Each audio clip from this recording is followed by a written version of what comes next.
Добър ден, ученици! Днеска ще започнем урока с една кратка устна задача, на която аз ще прочета няколко твърдения, в които има и верни твърдения, и грешни твърдения. А вие ще разпознаете кое е вярното, кое е грешното твърдение. Ще проверим след малко какво сме направили. Почвам с първото твърдение. Слушайте внимателно. Чрез корените растенията получават вода и хранителни вещества от почвата.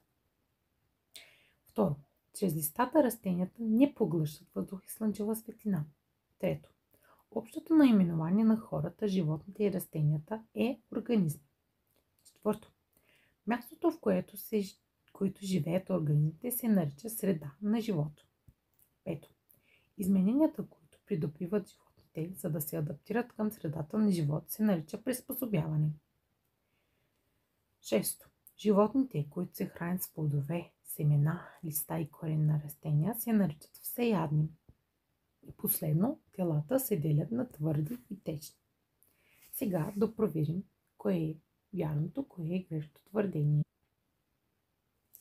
Първото твърдение е вярно. Чрез корените растенията получават вода и хранителни вещества от почвата. Второто твърдение виждаме, че е грешно. Да поправим твърдението. Да видим какво е изписано първо. Чрез листата растенията не поглъщат въздух и слънчева светлина. Така ли е? Не е така. Как трябва да е? Чрез листата растенията поглъщат въздух и слънчева светлина. Вече това е вярното твърдение. Общото наименование на хората, животните и растенията е организми. Вярно е твърдението. Мястото, в което живеят организмите, се нарича среда на живота. Да. Измененията, които придобиват животните, за да се адаптират към средата на живота, се нарича приспособяване. Вярно е твърдението. Животните, които се хранят с плодове, семена, листа и корени на растения, се наричат всеядни. Грешно е твърдението. Трябва да поправим твърдението. Как се наричат тези животни? Те се наричат растителноядни. Последното твърдение не се вижда, но ние знаем, че телата се делят на твърди, течни и газообразни. С задачата си припомнихме наученото до сега. Говорихме за растенията, животните, тяхната среда на живот и хранене им. А днеска ще научим как да опазим природата, т.е. как да опазим животните, растенията и тяхната среда на живот. Запишете с темата на днешния урок опазване на природата и отворете учебника на страница 48. Да видим какво е изобразено в снимките ни. На първата снимка виждаме дърворезбар, който реже дърва и най-вероятно той ще ги използва за затопляне. На втората снимка виждаме пожар в гората. Най-вероятно хората са запалили огън и са забравили да изгасят. И това е предизвикало пожар. На третата снимка виждаме фабрика, от която се отделят различни вредни газове, като въглероден диоксид в въздуха. На четвъртата снимка виждаме хора, които изхвърлят различни вредни вещества, като например нефт в водата. Според вас, по какъв друг начин човек може да замърси природата? Аз мога да дам пример за изхвърлянето на различни отпадъци по улиците, в парковете и различни места, в които няма контейнери и кошове. А според вас, как замърсяването на почвата, водата и въздуха влияе върху живите организми? Например, когато почвата е замърсена, какво става с растенията? Преди малко преговорихме и знаем, че растенията се нуждаят от хранителни вещества, които изсмукват от почвата. Но когато почвата е замърсена, няма хранителни вещества за растенията и те не могат да поникнат, не могат да израснат. Същото и за водата. Когато, например, водата е замърсена, има организми, които живеят в водата, като рибите.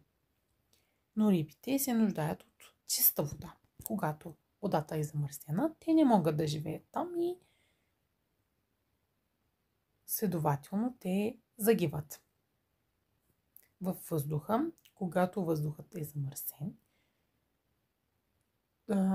хората и животните не могат да дишат. Защото ние се нуждаем от кислород, както знаем. Но когато процентът на въглероден диоксид, т.е. въглероден диоксид, когато е повече от кислорода във въздуха, хората не могат да дишат. Се затрудняват с дишането. Както разгледахме картинките и говорихме, дадохме примери, хората със своите дейности замърсяват природата. И вредят на себе си, на животните, на растенията, защото ние също сме част от природата. Ние се нуждаем от кислород, от чиста вода, от чиста почва. И затова ние вредим и на себе си.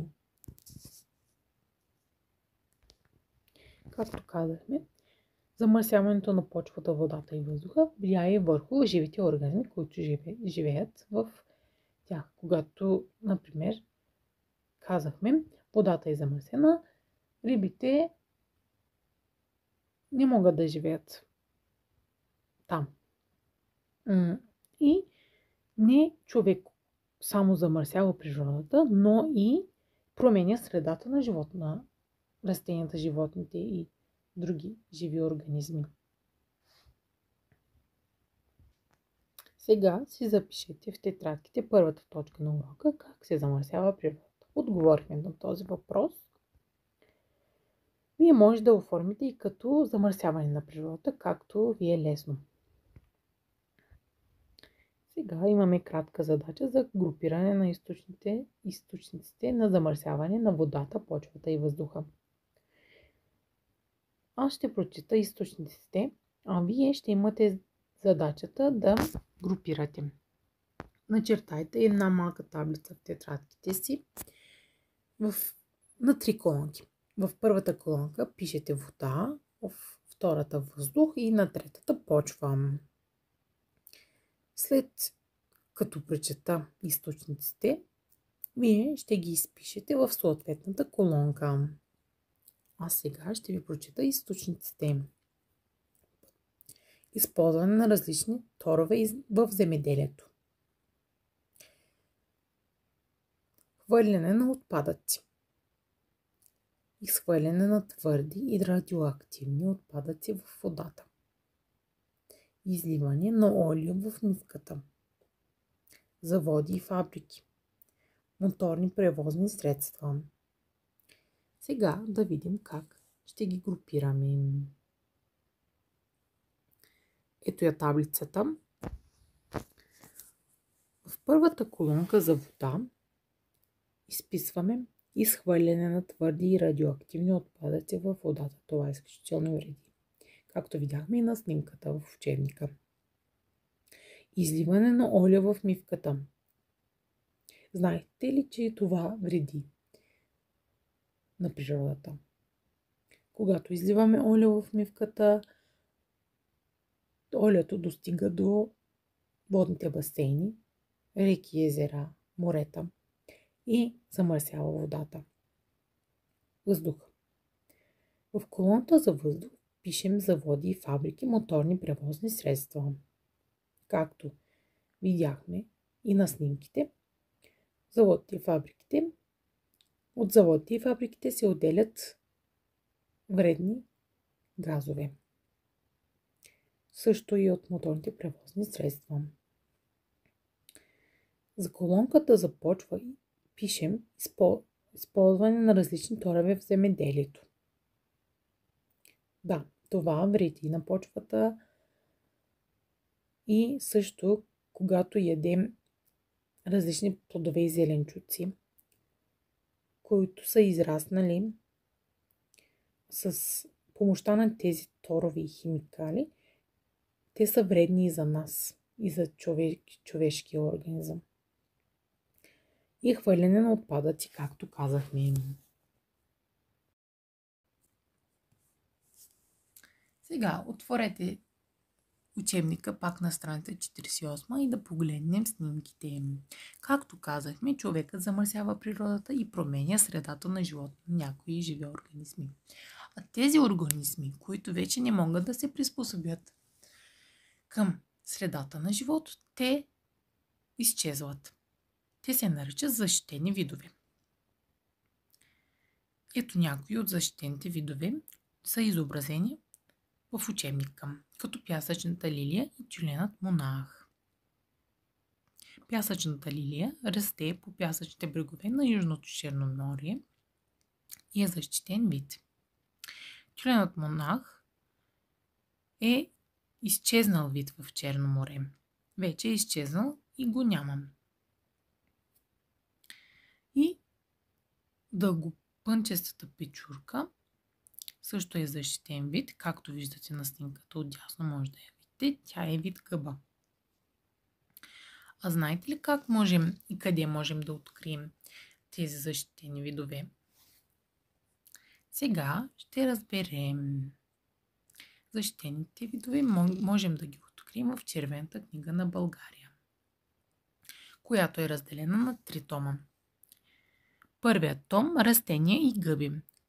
Втори том – животни. И трети том – природни места. На втората снимка може да видите как изглежда тялото вътре. Изобразени са защитените видове и има информация за тях. Да погледнем на страница 49 някои защитени видове и изчезнал вид в Червената книга. Например, блатното кукиче е от защитените видове, изписани в Червената книга. Еделвайсът също. И къдроглавият пеликан. А рисът вече е изписан като изчезнал вид, значи го няма вече в България. Запишете си в тетрадките втора точка на урока Червената книга на България. За опазване на средата на живот на някои живи организми, в България се създават защитени територии, като национални паркове и резервати. Ето някои от тях. Национален парк Рила, Пирин, Централен Балкан и резерватът Сребърна. На снимките може да видите как изглеждат. Национален парк Пирин е първата снимка. Рила е втората. Централен Балкан и четвъртата последна снимка и резерватът Сребърна е третата, която виждате. За любопитните ще кажа, че и около Русе, близо до Русе, има защитена територия, която се нарича Русенски лом.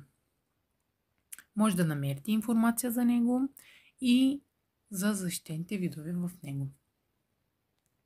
Сега да видим някои защитени видове, изписани в Червената книга на България, които се намират в Национален парк Пирин, Рила, Централен Балкан и резервата Сребърна. Национален парк Рила се намира дивата котка, соколът и благороден елен. Тези са някои от тях. Не са всичките, разбира се, има много други видове.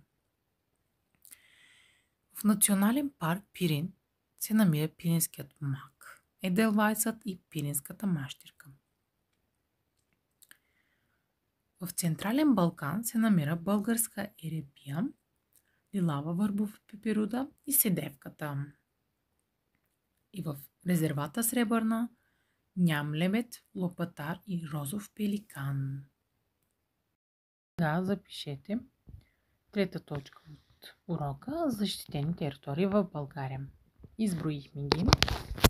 Пак ще ги изброим и ще ги запишем като подточки. Подточка А – Национален парк Пирин. Подточка Б – Национален парк Рила. Подточка В – Национален парк Централен Балкан.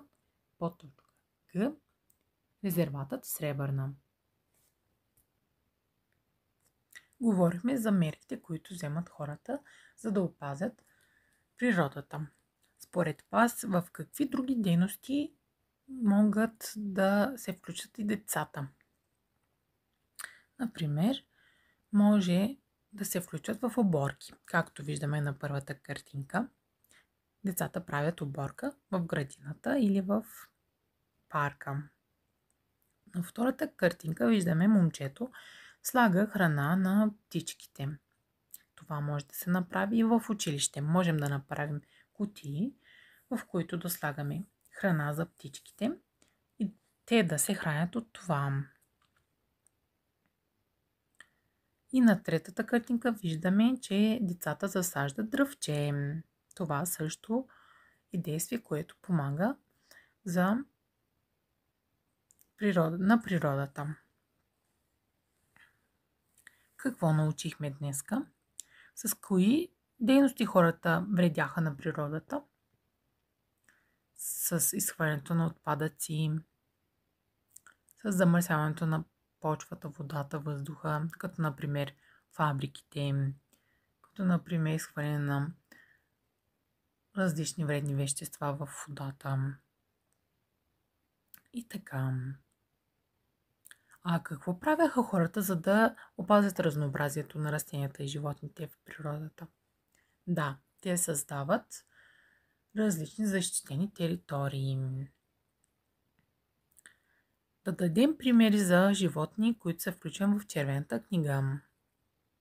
Споменахме някои. Да. Ням лебед, например, лопатар, розов пеликан. Да, има и много други. Сега, като четвърта последна точка, си запишете в тетрадките как да пазим природата или опазване на природата. И си запишете като тиренца или подточки, например подточка А, оборки. Подточка Б, засаждане на дръвчета. Подточка В, слагане на храна на животните им. Сега ще видим кои са основните замърсители на природата и кои са техните замърсители. Как можем да ги заместим? Транспортните средства, както казахме, те могат да се заместят с влаковете и велосипедите, защото те не вредят на природата. Когато отиваме някъде по-близо, можем да отиваме с велосипед. Заводите и фабриките. В заводите и фабриките може да се слагат филтри, които филтрират въздуха и не допускат вредните газове да се разпространят във въздуха. Ето, както виждате, така изглежда филтъра отдолу. И отпадъците. Има предназначени места за различни отпадъци.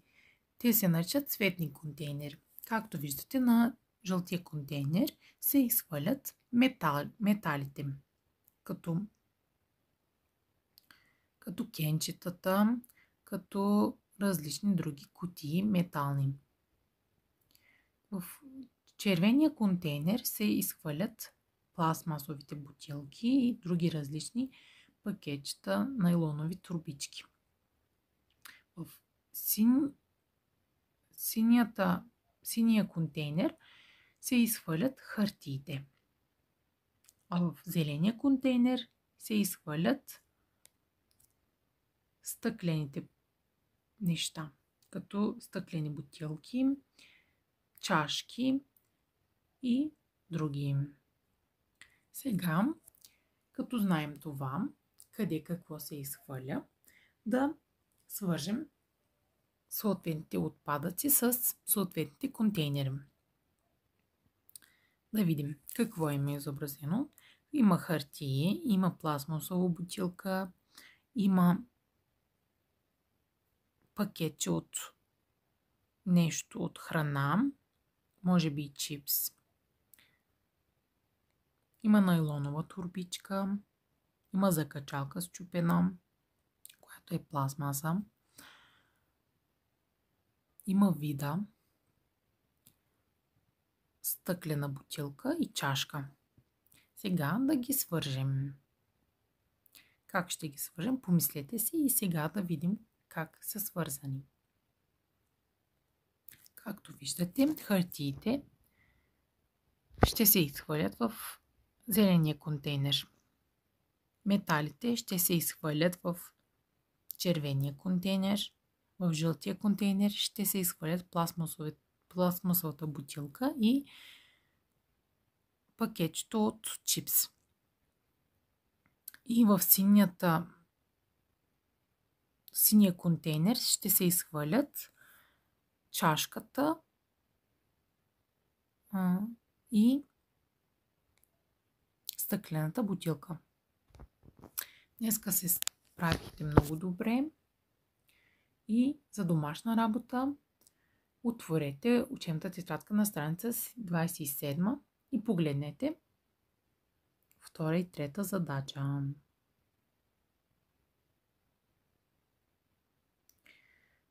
Ще имате да наименувате картинките.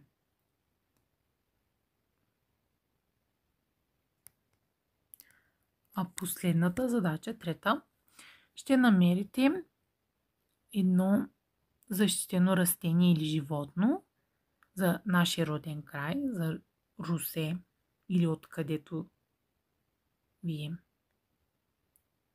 родния край, където ви е родния край. И ще запишете неговото наименование, къде се среща и любопитни факти, които вие считате, че са интересни. И защо този организъм е защитен. Информация защо е защитен. Благодаря ви за вниманието и довиждане.